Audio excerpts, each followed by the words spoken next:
Hi everybody, David here with Cascade Components. Today I'm going to be walking you through the install process of our link on the 2018 to 2020 Giant Rain.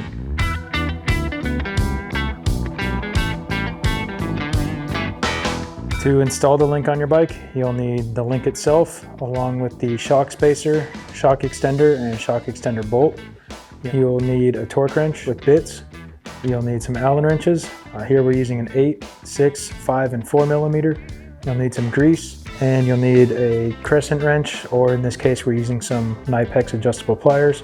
Some old toe straps or a string can be helpful to help hold the rear triangle of the bike. And as always, a rag and a shock pump. Okay, so the first step in getting the link on your bike is getting the back wheel off the bike and out of the way. We'll use our 6 millimeter Allen wrench to do that. Once you have the wheel off, set it out of the way. The next step is to go through and loosen all of our bolts. So for this, we'll loosen the seat stay bolts, the shock bolts, as well as the main pivot bolt here. It's a 4 millimeter on one side and a 5 millimeter on the other. Now that all the bolts are loose, we need to loosen and remove this main pivot at the bottom. On this bike, to do that, we need to remove the crank arms. Okay, once the crank arms are out of the way, we're going to hold this side of the pivot hardware with our crescent wrench or adjustable pliers, and we'll use an 8 millimeter wrench on the opposite side of the frame, and we'll get this loosened up. Here you will want to be careful. It's easy to scratch the paint, so it is easier to turn the Allen wrench on the opposite side of the frame to remove this. Once we have the main pivot nut removed, we'll use our toe straps here, and we'll use these to hold the rear triangle up. Okay, with the rear triangle supported, now we can begin to remove the upper shock mount bolts. And once we get them removed, we'll set them aside. When you have your second bolt loose, you can go ahead and slowly drop the shock out of the way, and we can remove the two shock spacers. These can all be set aside. The next step is to remove the seat stay pivot bolts here. So we will get these both removed. So when you're removing these bolts, it's a good idea to have a hand on your stock link here, just to keep everything under control, because everything will want to move when you pull this bolt out. So we'll remove the hardware. You might lose some of it, that's fine. I'll let the link rest and then grab our hardware off the frame. Set that aside. The last step in removing the stock linkage is to remove this main pivot here. Sometimes it can be helpful to use a wrench to push the pivot out. And as with the other pivots, there'll be some spacers here. Might drop them, keep an eye on them, but we can set everything aside.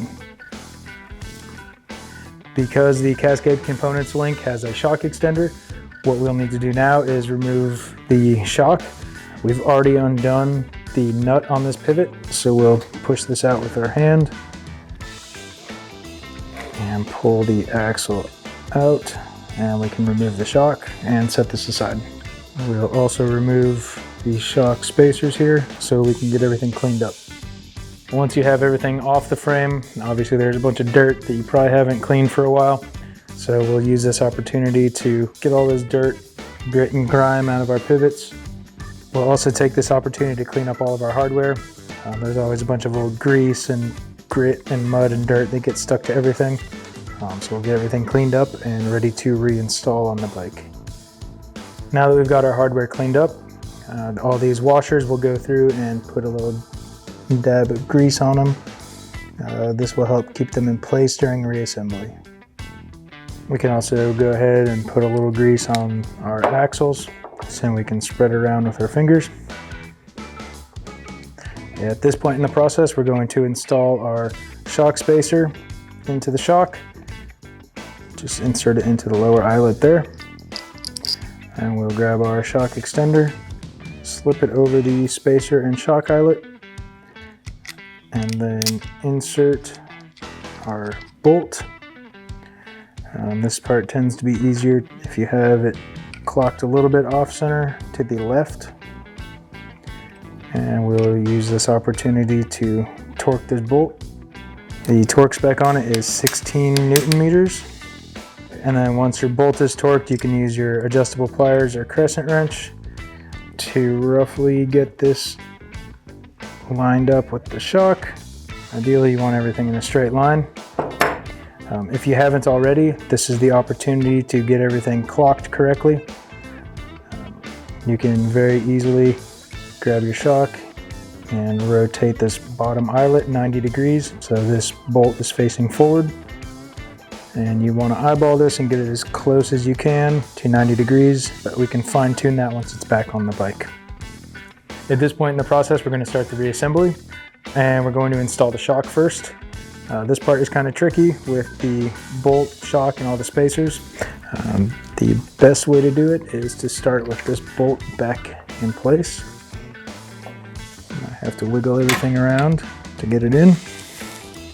Next, we'll grab one of our shock spacers, and we can get that placed over the bolt and get the bolt worked in a little further. And then the easiest way is to get our last shock spacer set into place while using your other hand to get the shock in place. This part can take some patience, but it should go. There we go. And we'll continue to work our pivot hardware through. And once it's through, we can go ahead and put the nut on the other side of it. And for now, we'll just get it on there hand tight.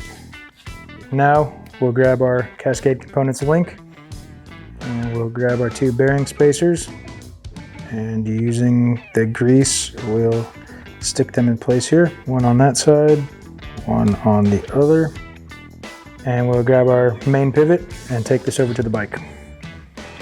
We'll carefully fish our link over the frame, trying to keep all the bearing spacers in place here. Once you have it lined up, go ahead and get your axle inserted in the frame. Might also take some wiggling to get it in place, or you can use a small Allen wrench or something to align the bearing spacer on this side. And just like with the lower pivot, we will put the pivot bolt on this side. And again, we'll just get it started by hand or hand tight, and we'll come back and torque momentarily. Now we're going to bolt up our shock. To get the shock installed on the bike, we'll grab our shock spacers, and we'll use the grease on them to hold them to these bearings for the reassembly process. Sometimes using your shock bolt can help hold them in place as well. And we'll carefully bring the shock up into place. And if everything goes smoothly, you should be able to get it lined up fairly easily. This would also be the time where you might need to make some adjustments if the lower shock extender is not fully at 90 degrees. You can move stuff around to get it to line up. Once you have both bolts started, we'll snug them up, and again we'll come through later and torque them. To get the seat stays installed back up to the link, we'll grab the remaining bearing spacers that we have. Again, using grease to hold them in place. We'll stick them to the bearings, and we'll start lifting our seat stays into place, keeping everything lined up, and getting our hardware started. Okay, now that we have all the seat stay pivots installed, we'll go through and begin to snug up and torque our bolts.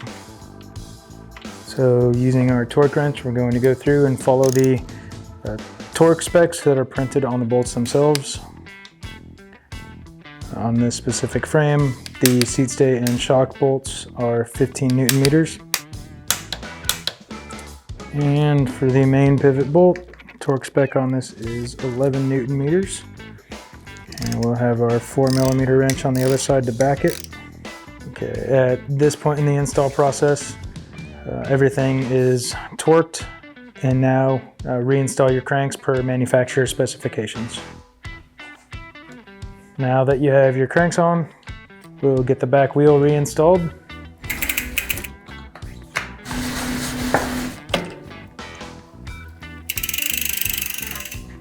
Now, since the back wheel is reinstalled, pull your bike out of your stand or whatever else you're using to work on it. Get it back on the ground. Now that we have the link installed, we want to check for proper clearances between all moving frame parts. So to do that, we will use a shock pump to take note of our starting air pressure. And now that we have an idea of what that is, we'll go ahead and let all the air out of the shock. If you're running a coil shock, you'll want to remove the spring from the shock, reinstall the spring retainer, and go about it that way. Okay. With all of the air now out of our shock, we'll remove our shock pump and compress the suspension by hand, using this opportunity to check for clearances. You'll want to check between all moving parts. If you have a shock with a big shock reservoir, you'll want to check for clearance through here. On all bikes, you want to check for clearance between the rear triangle connector and the back of the seat tube. Check for clearance between your shock and the link. Anywhere that could contact, you just want to make sure that you have proper clearance at full bottom out, as well as through the entire range of the suspension travel. In this case, we do have clearance, so we're good to go. The next step will be to air the shock back up. It will take a little bit more pressure than you were running with the stock linkage, so keep that in mind when you're setting your sag. If you have any questions about setting the sag on your shock, we have another video detailing that. Now that your sag is set to 30%, the next step is to go ride. We recommend to take it a little bit easy so you can get a feel for how the bike rides now. It's going to be a little different. After you get a feel for the bike, then you can start making any adjustments to your compression, rebound, volume spacers, tokens, anything like that. Just get a good idea for how the bike's going to work and adjust as needed to make the bike fit your preferences and riding style. All right, that wraps up the install of the Cascade Components link on the 2018 to 2020 Giant Rain. For more information on this link or any of the other products we make, check us out at cascadecomponents.bike.